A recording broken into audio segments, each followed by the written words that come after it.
තමන්ට කැමති දේ කරන්න පුළුවන් එකට නෙමෙයි නිදහස කියන්නේ. තමන් වැරදි කියලා හිතන දේ නොකර ඉන්න පුළුවන් නිදහසට තමයි නිදහස කියන්නේ. සියලු දෙනාම සාදරයෙන් පිළිගන්නවා ධර්මයට කැමති, සත්‍යයට කැමති. මේ අද මාතෘකාව කාලාම සූත්‍රය. කාලාම සූත්‍රය කියන්නේ බුදුදහම ආගමක් නොවෙනවා කියන එකට නියම සාක්ෂිය.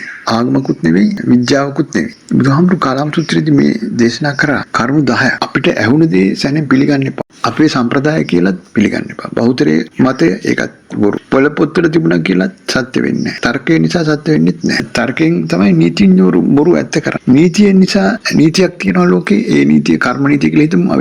ඒක නිසා ඇත්ත වෙන්නේත් නැහැ. කර්මය හැමතිස්සෙම මේ පිටිපස්සෙන් එන්නේ නැහැ. උපකල්පන මත තියෙන මේ අපේ මනසින් හදාගත්ත මේ විද්‍යාව, නූතන විද්‍යාව. ඒක සත්‍යයක් කියලා හිතන්න බෑ.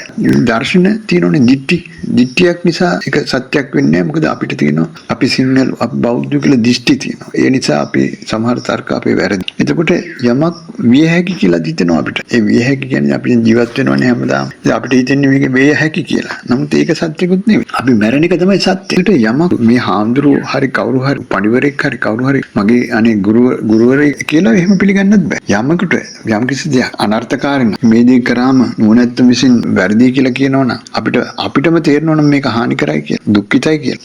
ඒව දේවල් අතාරින්න ඕනේ. ඒ ධර්මතා අතාරින්න. යමෙකුට තේරෙනවනම් මේ දේ කරාම හරි මටම තේරෙනවා මේක හරි කියලා. මේක වෛරය නැති වෙනවා. අපේ ලෝභකම නැති වෙනවා. ඊට පස්සේ මේ අපි දුරාචාර වෙන එක, අපේ වැරදි කරන ගතිය නැති වෙනවා. ඉතින් එහෙම දේවල් තියෙනවා නම් ඒ ධර්මතා ඒ කියන්නේ පිළිගන්න කියලා බුදුහාමුදුරේ දේශනා